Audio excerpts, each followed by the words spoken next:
Okay, so book 11 of the Odyssey, and we're having a look at our overview and the sense of those key events, characters, etc.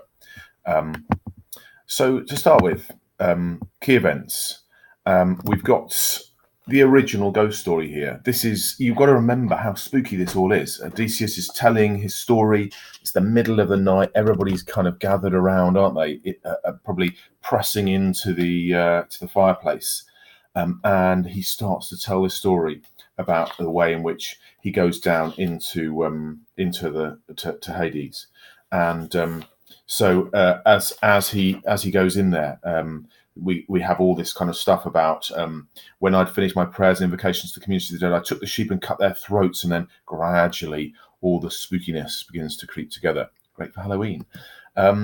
Now, while he's there, he learns some really key information. He knows that his kingdom is still available, that nobody's taken it over, but he also discovers his mother's died.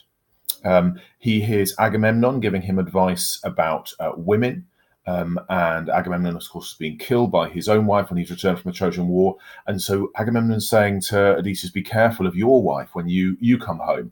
Now, of course, Agamemnon qualifies that by saying, I'm sure your wife's absolutely fine, and Penelope is trustworthy, but it does allow us to have a reason for Odysseus to be a bit more careful and a bit slower when he comes back to Ithaca, which will be so important for when he's making his plans to try and kill the suitors.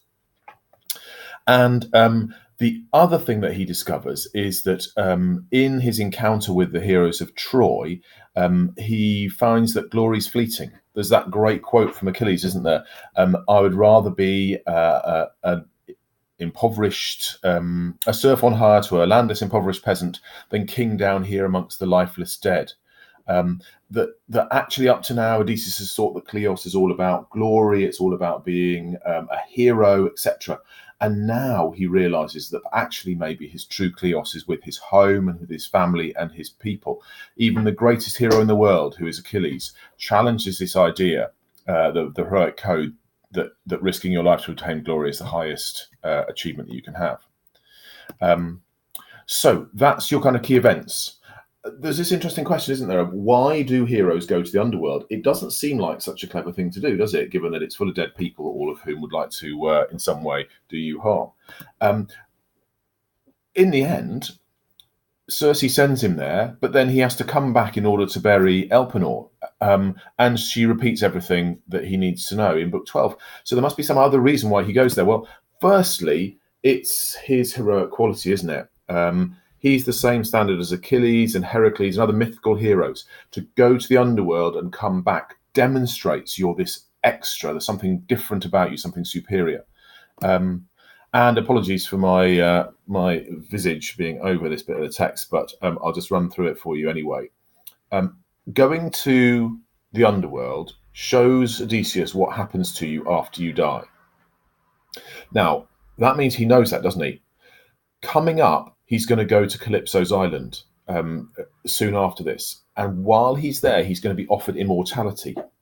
Now, that's fascinating, isn't it? Because this means that Odysseus knows what it's going to be like to have actually gone to the underworld. And therefore, he knows what he can avoid if he takes her offer of immortality. And yet, what does he choose? It's a mortal life that he chooses, isn't it? How extraordinary. What a message from Homer that actually reinforces what Achilles is being said. Better to be a serf on hire to a landless, impoverished peasant than be down here amongst the lifeless dead.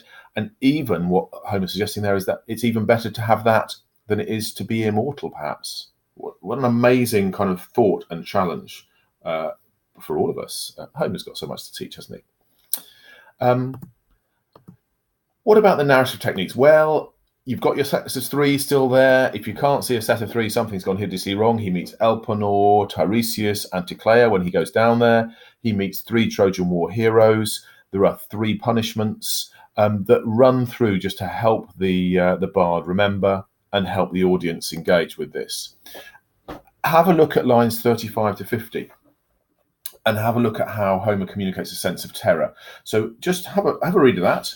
And then pause the video, see if you can identify 5 words or images, and then we'll pick some of those out now. Did you do the pause?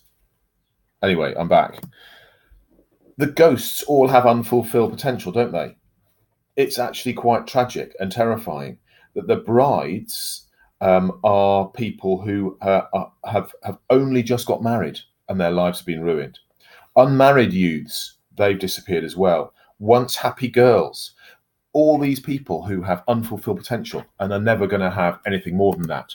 And at the same time, oh, that one's disappeared behind the other box. This is all being done in front of the warriors who still have the blood on their armor. They're so freshly killed from the battle that they've arrived. All of these ghosts swarm up.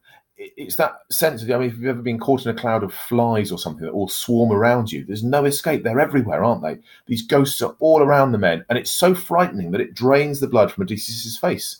So here he is, this veteran of the Trojan War who's seen all kinds of terrors and horrors.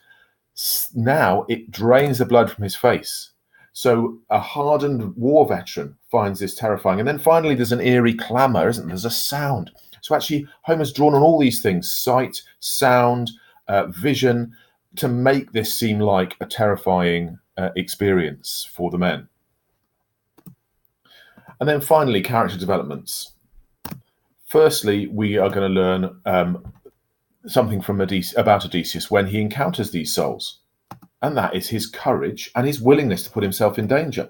And isn't it interesting? Despite all this sort of stuff, what he says is, I turned to my comrades and told them to slaughter the sheep. I myself sat on guard, bare sword in hand, and prevented any of the insubstantial presences from approaching the blood before I questioned Tiresias. Amazingly, despite the terror he feels, he sits there and holds on to his sword, defending the situation. Courage and willingness to put himself into danger. When he meets his mother a little bit later on, we see a different type of Odysseus, don't we? We see the human side, the suffering and the sadness. And so, without knowing whether I could, I yearned to embrace her spirit, dead though she was. 3 times in my eagerness to clasp her to me, I started forward. 3 times, like a shadow or a dream, she slipped through my hands. And then the next line is, "Mother," I cried with words that winged their way to her. "Why did you not wait for me?" You get a sense of the pain for Odysseus, quite a human side to him.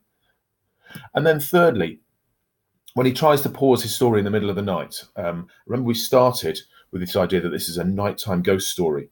And in the middle of the hall, he actually is telling his story, and he tries to pause. And say, oh, look, I've got too tired and I want to actually go to sleep. And actually, they don't let him do that. It tells you quite how good a storyteller he actually is, doesn't it? And that as a result, the Phaeacians are able to persuade him to carry on telling his story. And it's line 3. I don't know how I put 365, 376. Sorry. It's actually 332. He suddenly stops and says, "But now the time has come for me to go to sleep, whether I join the crew on board or remain in your palace." And then it says, Odysseus stopped speaking. Held by the spell of his words, they all remained silent and still throughout the shadowy hall. So this is line 335. And actually, clearly, Odysseus is a great storyteller, and he's captured them, and they plead with him to carry on telling his story, and so he completes the story of Book 11. So there you are. There's your overview with the character developments, the hero Odysseus, and some of the terror that Homer creates in the text.